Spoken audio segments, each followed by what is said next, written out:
يا أيها الذين آمنوا إذا نودي للصلاة من يوم الجمعة فاسعوا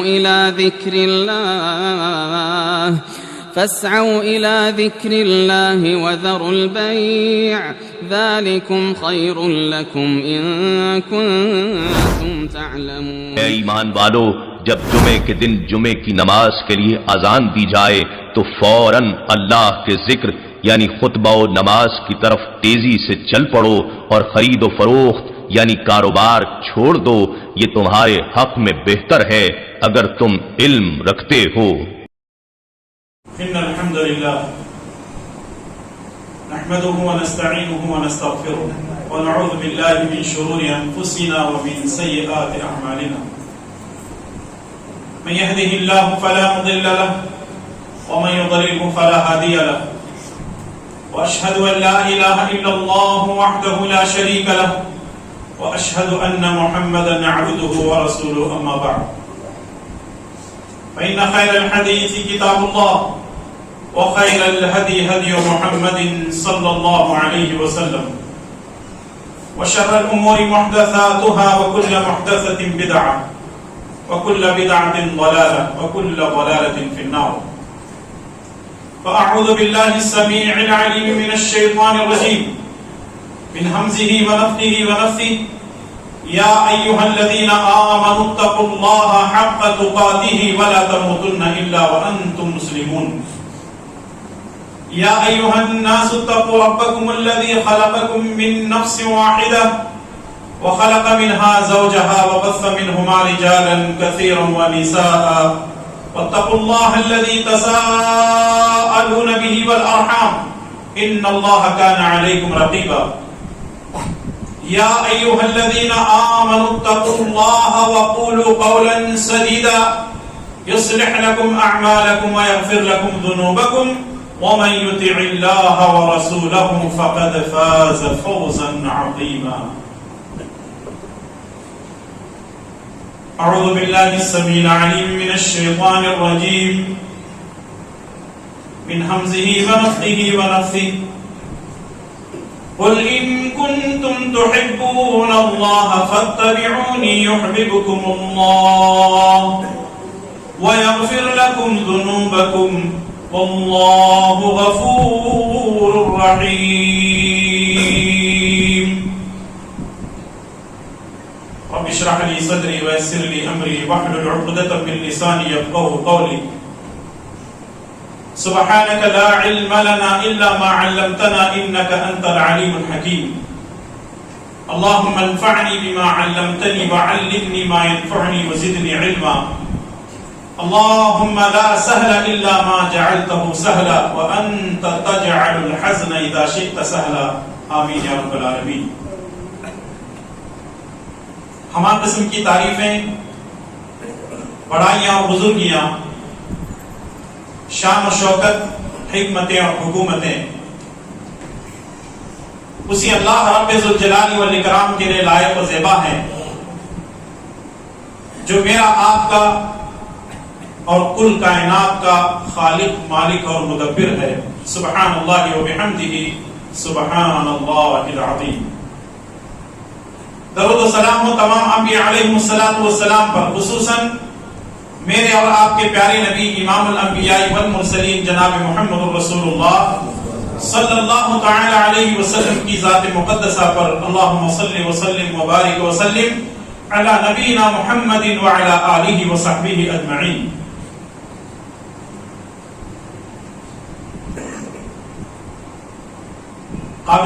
قابل قدر بزرگوں، نوجوان ساتھیوں، پردہ نشین خواتین اسلام، مائیں اور بہنیں، اللہ تبارک و تعالی نے انسانوں کو اشرف المخلوقات بنایا۔ وَلَقَدْ كَرَّمْنَا بَنِي آدم، اور انسانوں میں سے سب سے زیادہ عزت والے، شرف والے انبیاء اور رسل علیہ السلام ہیں۔ تلک الرسل فضلنا بعضهم على بعض. اور انبیاء میں سے سب سے بڑا مقام اور مرتبہ میرے اور آپ کے پیارے نبی جناب محمد رسول اللہ صلی اللہ تعالی علیہ وسلم کا ہے.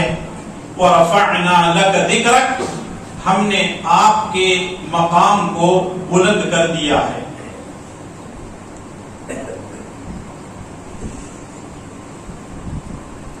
آج کے خطبہ جمعہ میں اتباع رسول صلی اللہ علیہ وسلم کے تعلق سے کتاب و سنت کی روشنی میں کچھ باتیں گوش گزار کرنے کی کوشش کروں گا. اللہ سے دعا کیجئے کہ رب ذوالجلال والاکرام مجھے اور آپ تمام کو اور ہر مسلمان کو اللہ اور اس کے رسول صلی اللہ علیہ وسلم کی تعلیمات پر زندگی گزارنے کی توفیق نصیب فرمائے. آمین.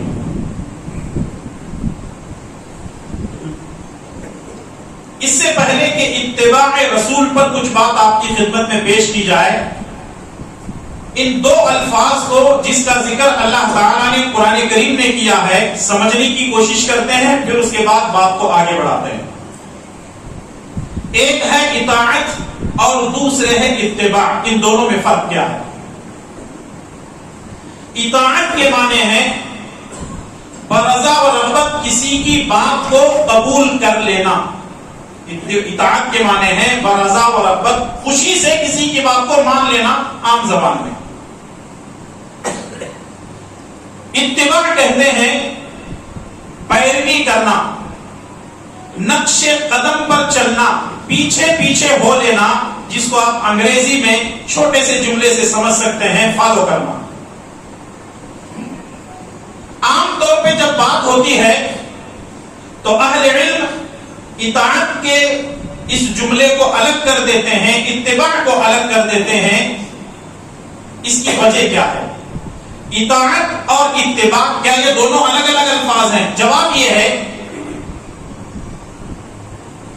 یہ دونوں الگ الگ ہیں، لیکن سمجھنے اور عمل کرنے کے لحاظ سے ایک ہی ہے. مثال کے طور پر ہمارے پاس موبائل ہے، اس کے اندر دو چیزیں ہیں، ایک ہے ہارڈ ویئر اور دوسرا ہے سافٹ ویئر. ایک ہے تھیوری اور دوسرے ہے پریکٹیکل. ایک ہے ایمان عقیدہ اور دوسرے ہے عمل. اطاعت کا مطلب یہ ہے کہ یہ بات ماننا، تسلیم کرنا کہ ہم اللہ اور اس کے رسول صلی اللہ علیہ وسلم کے تابع ہیں. اور اتباع کا مطلب یہ ہے کہ اللہ اور اس کے رسول صلی اللہ علیہ وسلم جو بھی ہمیں حکم دیں گے ہم ان کی پیروی کریں گے، ان کی اتباع کریں گے، ان کی ہر بات پر عمل کریں گے، مان کر چلیں گے. اگر کوئی آدمی صرف اتباع کی بات کرتا ہے اور اطاعت نہیں کرتا تو اس کا مطلب یہ ہے کہ اس کی اتباع کو مانا نہیں جائے گا، کیونکہ اس کے اندر پہلی شرط مفقود ہے، پہلی شرط بالکل نہیں ہے. اطاعت پہلے ہے، اتباع بعد میں. مثال کے طور پر کوئی آدمی یہ کہتا ہے کہ داڑھی رکھنا نبی کریم صلی اللہ علیہ وسلم کی سنت ہے، میں داڑھی رکھتا ہوں. کپڑا ٹکنے سے اوپر پہننا نبی کی سنت ہے، میں یہ کام اتباع کر رہا ہے، لیکن اطاعت اس کے اندر نہیں ہے، تو یہ اتباع بیکار.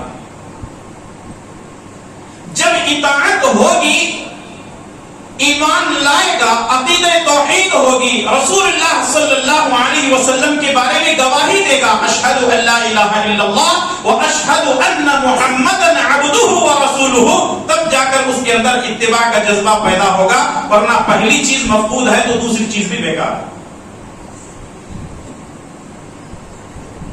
اور جیسا کہ آپ نے جانا کہ اتباع کے معنی ہے پیروی کرنا، نقش قدم پر چلنا، پیچھے پیچھے ہو لینا.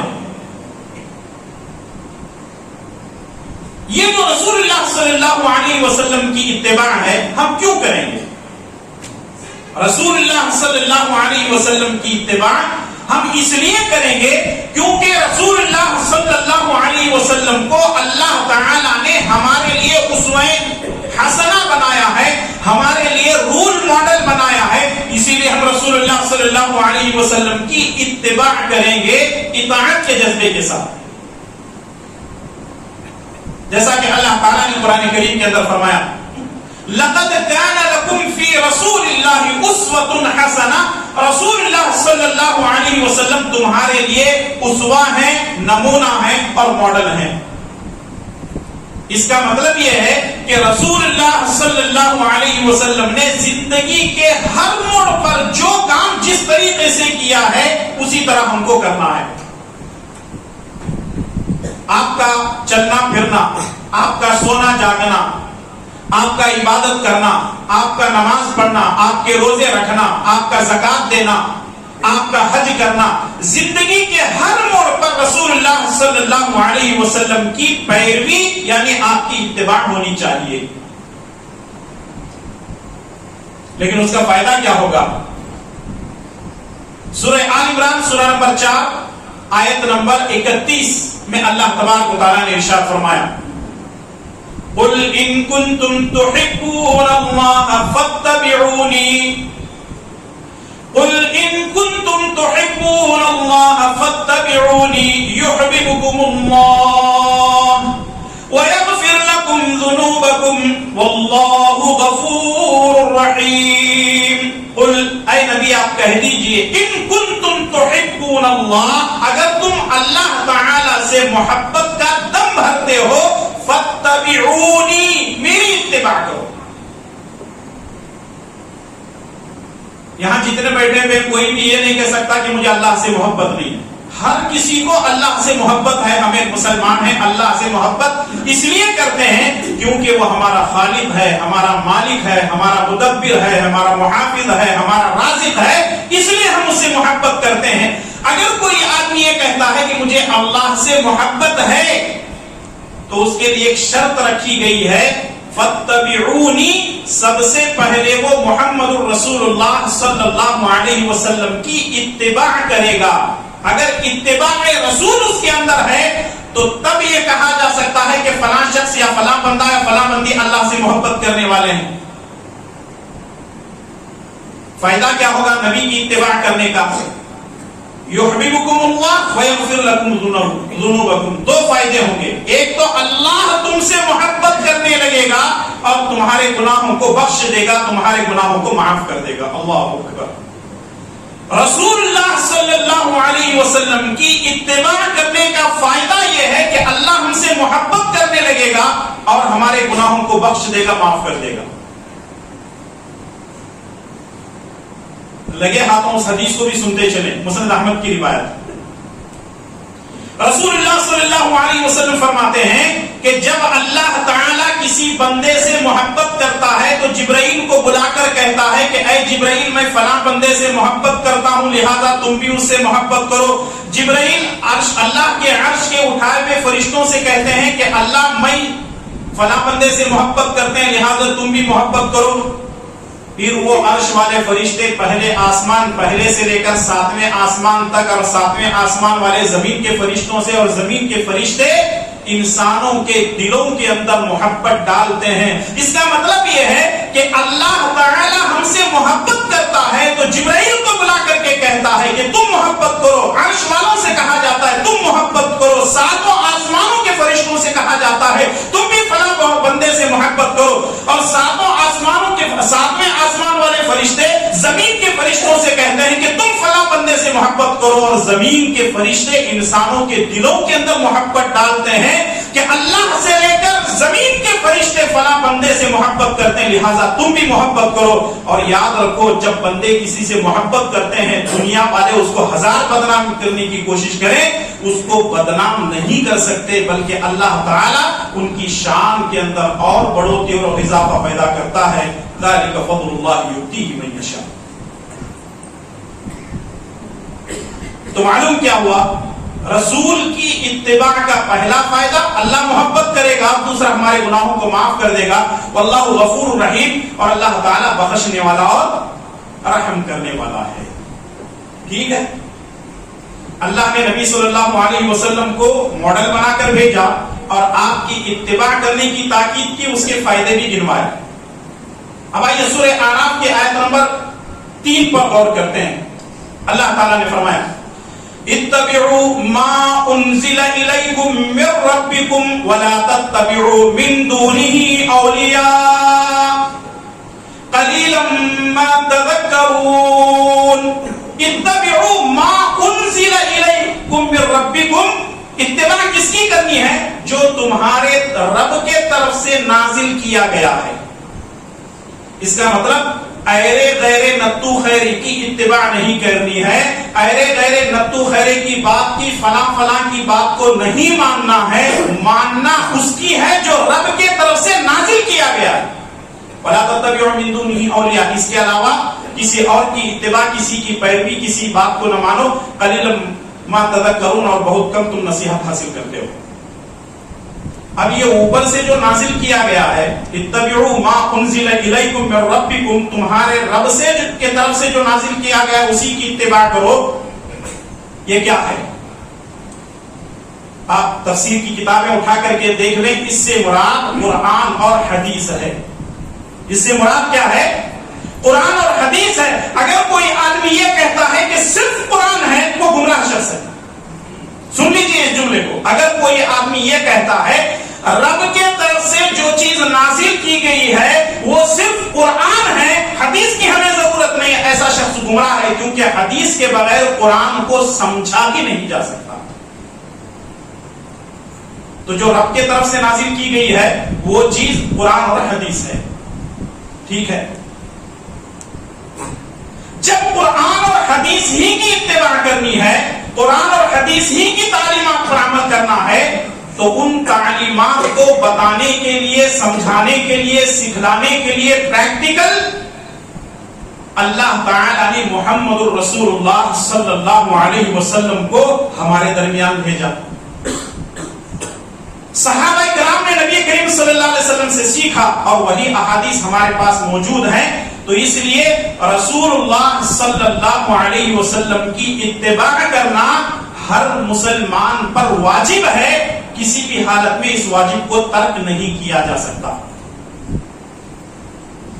اور ایک بات ذہن میں رکھ کر کے چلیں، رسول اللہ صلی اللہ علیہ وسلم کی اتباع کے سامنے، آپ کی بات ماننے کے سامنے اگر کوئی صحابی آ جائے، اگر کوئی تابعی آ جائے، اگر کوئی تبع تابعی آ جائے، کوئی مفسر، کوئی محدث، اور اگر کوئی اپنے وقت کا امام بھی آ جائے، کوئی اپنے وقت کا علامہ، مولوی یا مفتی بھی آ جائے، اس کی بات نہیں مانی جائے گی سوائے محمد الرسول اللہ صلی اللہ علیہ وسلم کی. دلیل سنن ترمذی کی یہ حدیث ہے. سنن ترمذی حدیث نمبر 824. سالم بن عبداللہ رضی اللہ تعالیٰ عنہ فرماتے ہیں کہ ایک مرتبہ ملک شام کا ایک آدمی عبداللہ بن عمر رضی اللہ تعالیٰ عنہما سے ایک سوال کرتا ہے. عبداللہ بن عمر کون ہے؟ عمر بن خطاب رضی اللہ تعالیٰ عنہ کے بیٹے ہیں. عبداللہ بن عمر سے سوال کر بیٹھتا ہے کہ کیا حج میں تمتع کیا جا سکتا ہے، یعنی حج تمتع کیا جا سکتا ہے. تو عبداللہ بن عمر نے کہا یہ حلال اور یہ تو حلال ہے، یہ جائز ہے، کر سکتے ہیں. تو وہ شامی جو تھا وہ کہنے لگا تمہارے باپ عمر بن خطاب حج میں تمتع کرنے کو نہیں مانتے تھے اور تم کہہ رہے ہیں کہ حج میں تمتع کر سکتے ہیں. تو عبداللہ بن عمر رضی اللہ تعالیٰ عنہما نے جو جواب دیا وہ آب زر سے لکھنے کے قابل ہے. عبداللہ بن عمر نے کہا امر ابی نتبع ام امر رسول اللہ صلی اللہ علیہ وسلم، یہ بتاؤ میرے باپ عمر کی بات کو مانا جائے گا جبکہ رسول اللہ صلی اللہ علیہ وسلم کا حکم موجود ہے. تو اس نے کہا رسول اللہ صلی اللہ علیہ وسلم کا حکم مانا جائے گا. تو عبداللہ بن عمر کہتے ہیں کہ اسی لیے میں کہتا ہوں کہ رسول کی اتباع کی جائے، میرے باپ کی بات کو نہ مانا جائے.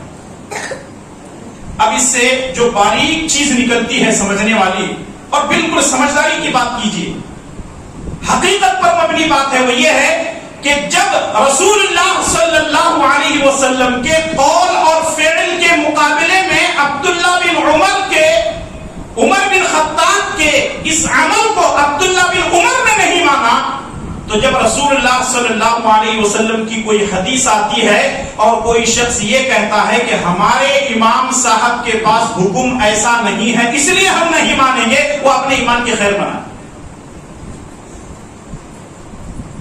جب عبداللہ بن عمر نے اپنے باپ کے عمل کو اہمیت نہیں دی بلکہ کس کو اہمیت دی؟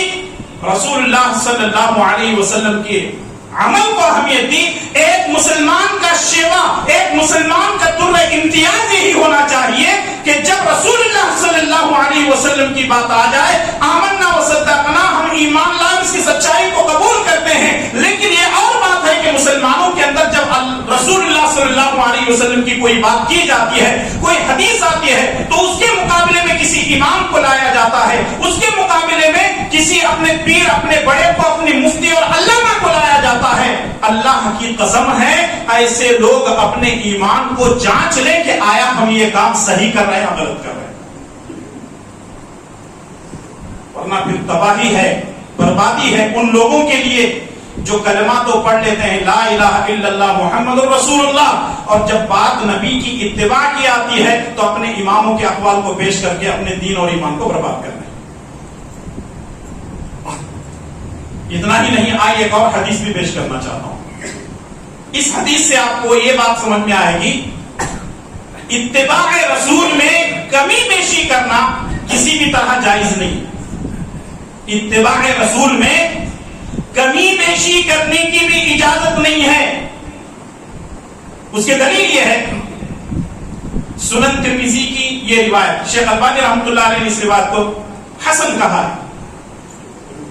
امام نافع جو کہ تابعی ہیں وہ بیان کرتے ہیں، ایک مرتبہ ہم لوگ عبداللہ بن عمر کی مجلس میں بیٹھے ہوئے تھے، ایک آدمی نے چھینک ماری اور کہا الحمدللہ والسلام علی رسول اللہ۔ امام نافع کہتے ہیں عبداللہ بن عمر کی مجلس میں ہم بیٹھے ہوئے تھے، ایک آدمی نے چھینک مارنے کے بعد کہا الحمدللہ والسلام علی رسول اللہ، جبکہ احادیث میں حکم کیا ہے؟ اگر کوئی چھینک مارے تو کہے الحمدللہ، سننے والا کہے یرحمک اللہ، اور پھر چھینکنے والا کہے یہدیکم اللہ یصلح بالکم۔ عبداللہ بن عمر نے کہا کہ یہ تم کیا کہہ رہے؟ الحمدللہ بالکل صحیح بات ہے، والسلام علی رسول اللہ، یہ رسول اللہ صلی اللہ علیہ وسلم نے ہم کو سکھایا نہیں ہے، بلکہ ہم کو ہر حال میں الحمدللہ رب العالمین کہنا ہے، اللہ تعالیٰ کی حمد و ثنا، بڑائی اور بزرگی بیان کرنی ہے۔ اب کوئی آدمی اس حدیث کو سامنے رکھتے ہوئے کہہ سکتا ہے عبداللہ بن عمر نبی سے محبت نہیں کرتے تھے اس لیے انہوں نے الحمدللہ کہنے کو تو مان لیا، لیکن نبی پر درود و سلام بھیجنے کو انہوں نے نہیں مانا۔ ابھی ایک حدیث اس سے پہلے آپ نے سنی ہے، باپ کے قول کو نکال دیتے ہیں اور نبی کی سنت پر کو، نبی کی بات کو جو ہے اہمیت دیتے ہیں۔ اب یہاں عبداللہ بن عمر کہہ رہے ہیں کہ الحمدللہ یہ صحیح ہے، لیکن والسلام علی رسول اللہ صحیح نہیں۔ اس لیے صحیح نہیں ہے کیونکہ رسول اللہ صلی اللہ علیہ وسلم نے ہم کو چھینک مارنے پر الحمدللہ ہی کہنے کا حکم دیا ہے، اس سے زیادہ کے الفاظ اپنے طور پر کہنا یہ نبی کی شان میں گستاخی ہے، اور نبی کریم صلی اللہ علیہ وسلم کی تعلیمات میں زیادتی ہے، اس لیے یہ چیز جائز نہیں۔ اس کو یہی روک کر کے ایک دو چیزیں میں آپ کی خدمت میں پیش کر دیتا ہوں، پوری توجہ کے ساتھ سنیں۔ اب ہمارے معاشرے کے اندر ایک چیز چلتی ہے، ٹھیک ہے چھینک آنے پر الحمدللہ کہنا چاہیے، جیسا کہ رسول اللہ صلی اللہ علیہ وسلم نے فرمایا العطاس من اللہ والتثاؤب من الشیطان، چھینک اللہ کی طرف سے ہے اور جماہی شیطان کی طرف سے ہے، یہ بات سبھی جانتے ہیں۔ چھینک اللہ کی طرف سے ہے اور جماہی شیطان کی طرف سے ہے۔ ہمارے معاشرے میں چھینک آنے پر الحمدللہ تو کہتے ہیں، لیکن جماہی پر کیا پڑھتے ہیں؟ استغفر اللہ۔ لیکن سوال یہ ہے کہ کوئی دلیل بھی ہے آپ کے پاس یا ایسے ہی کہہ رہے ہیں؟ جو لوگ استغفر اللہ کہہ رہے ہیں ان کے پاس کوئی دلیل نہیں ہے، اور استغفر اللہ کہنا جماعی آنے پر سنت نہیں ہے۔ سن لیجیے کان کھول کر کے،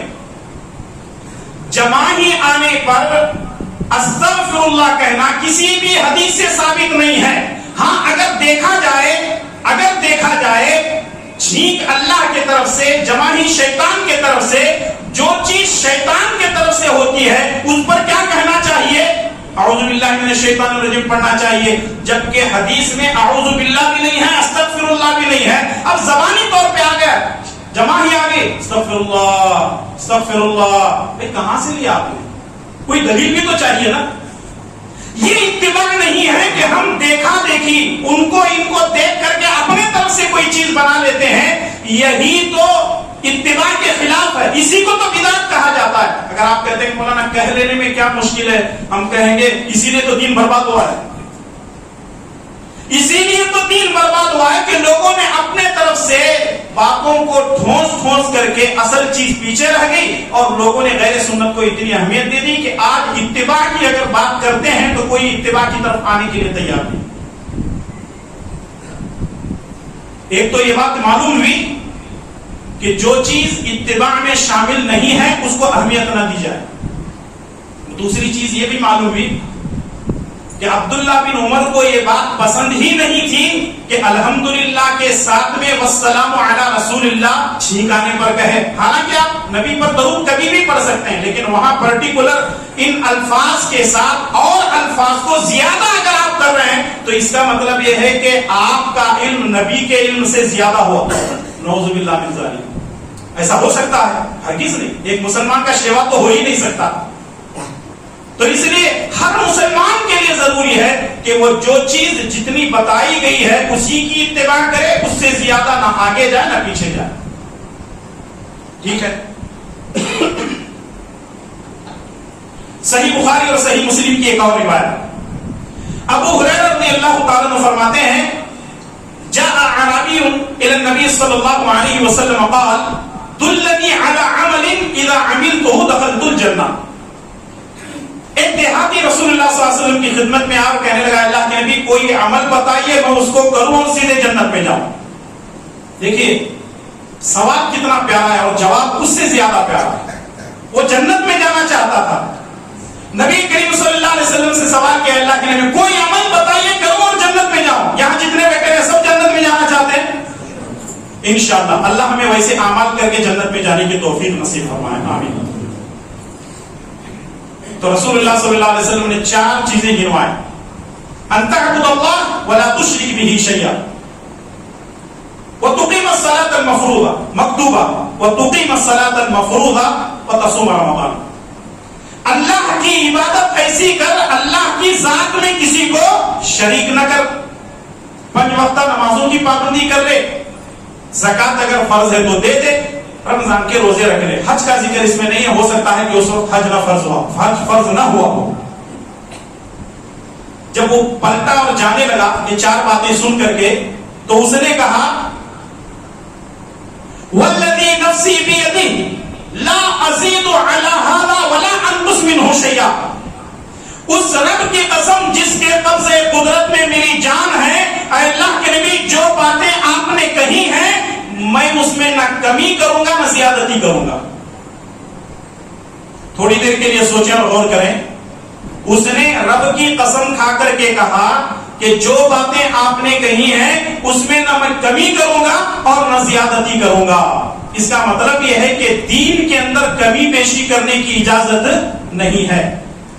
اب رسول اللہ صلی اللہ علیہ وسلم نے جو جواب دیا اس کو سنیے. جب وہ پلٹ کر کے جانے لگا فلما ولى قال النبي صلی اللہ علیہ وسلم من سره ان ينظر الى رجل من اهل الجنه فلينظر الى هذا.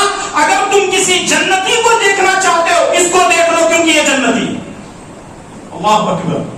رسول اللہ صلی اللہ علیہ وسلم نے اس شخص کو جنتی کیوں کہا؟ جنت میں ہم بھی جانا چاہتے ہیں نا.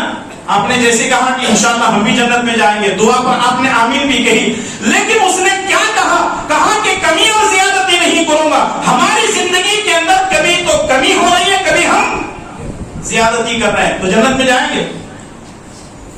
اتباع کا معنی اور مفہوم ہی ہم نے نہیں سمجھا ہے. بس زندگی گزر رہی ہے اپنے انداز سے جی رہے. یاد رکھیے نہ کمی کی اجازت ہے نہ زیادتی کی اجازت ہے. اسی کو اتباع کہا جاتا ہے اور ایسا ہی آدمی جنت میں جائے گا. ورنہ ہم اپنی زندگی کے اندر گھریلو زندگی میں دیکھ رہے ہیں اولاد ساتھ دیکھ رہے ہیں, بیوی کے ساتھ دیکھ رہے ہیں, وراثت کا مسئلہ دیکھیں, مسجدوں کا, مدرسوں کا, تعلیم کا, ہر مسئلے کے اندر ہم یا تو کمی کر رہے ہیں یا تو زیادتی کر رہے ہیں.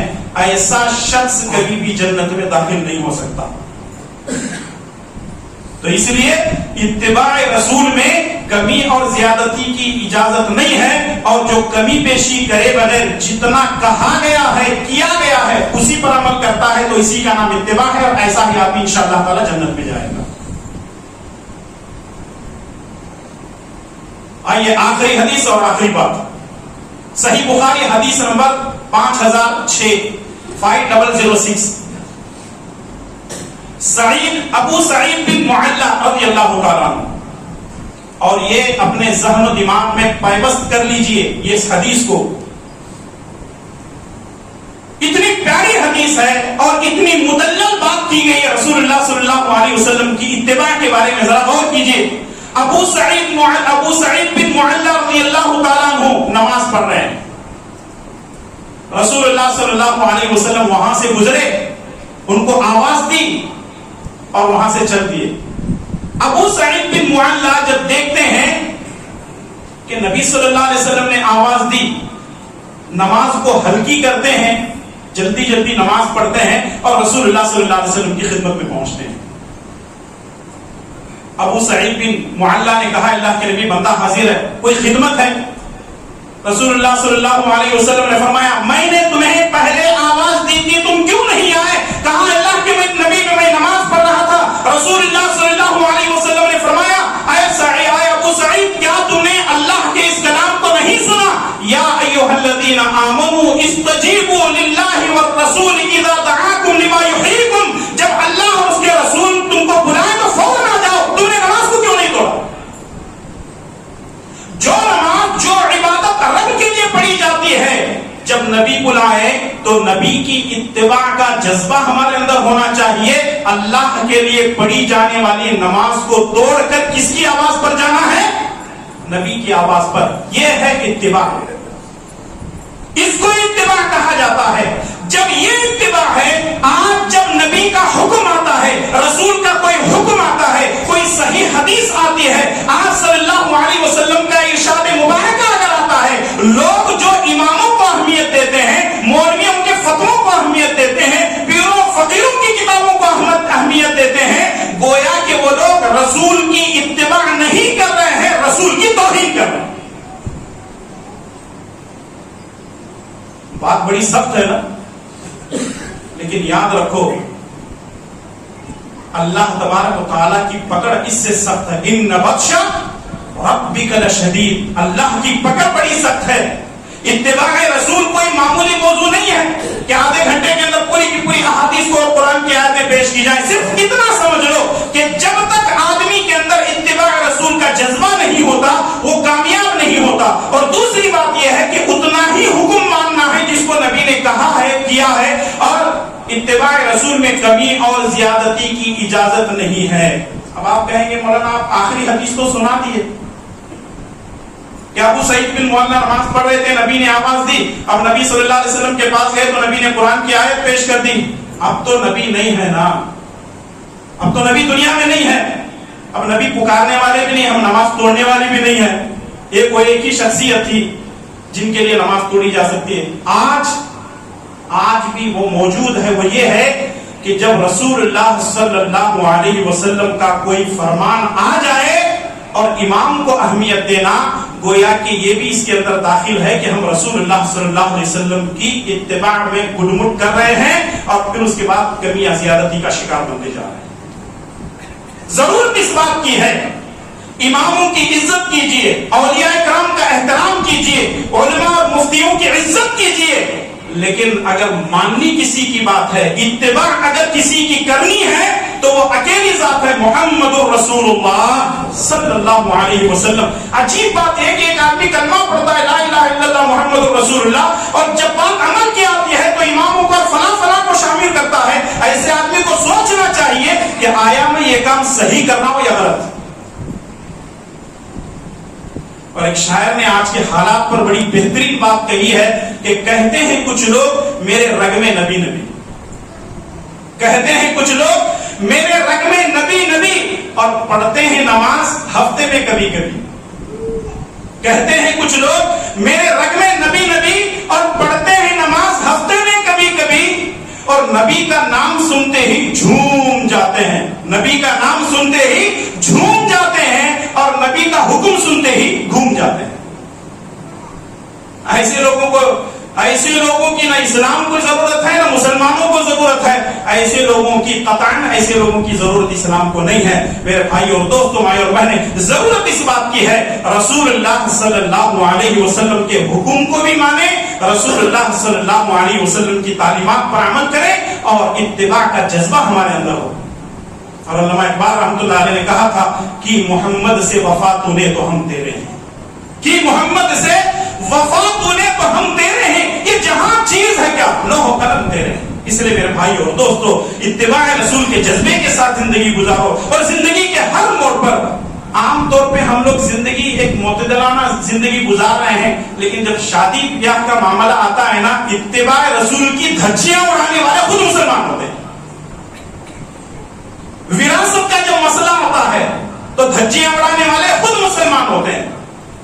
جب ولیمے کا مسئلہ آتا ہے، اتباع رسول کی دھجیاں اڑانے والے خود مسلمان ہوتے ہیں. جب زندگی کے ہر موڑ پر اتباع رسول کا مسئلہ آتا ہے تو سب سے بڑی مخالفت کرنے والے خود مسلمان ہیں. تو جو ہے کس زبان سے ہم یہ کہیں گے کہ ہم بھی محمد رسول اللہ صلی اللہ علیہ وسلم کے امتی ہیں. اس لیے میرے بھائی اور دوستو، اپنی اصلاح کر لو. ایک تو اطاعت کا جذبہ، اور دوسرے اتباع رسول صلی اللہ علیہ وسلم کے ساتھ زندگی گزاریں گے، اور اللہ اس کے رسول کے احکامات پر عمل کریں گے تو ہماری دنیا بہتر ہو نہ ہو، ہماری دنیا بہتر ہو نہ ہو، لیکن اللہ تعالیٰ ہماری آخرت کو بہتر سے بہتر بنا دے گا. اللہ سے دعا ہے کہ اللہ تعالیٰ مجھے اور آپ تمام کو رسول اللہ صلی اللہ علیہ وسلم کی اتباع کرنے کی توفیق عطا فرمائے. اے اللہ تعالیٰ ہمارے گناہوں کو معاف فرما، ہماری نیکیوں کو قبول فرما، تیرے احکامات پر عمل کرنے کی توفیق عطا فرما. جب تک ہمیں زندہ رکھ، اسلام پر زندہ رکھ، اور خاتمہ بالخیر فرما. آمین یا رب العالمین. ربنا تقبل منا انك انت السميع العليم. سبحان ربك رب العزة عما يصفون، وسلام على المرسلين، والحمد لله رب العالمين.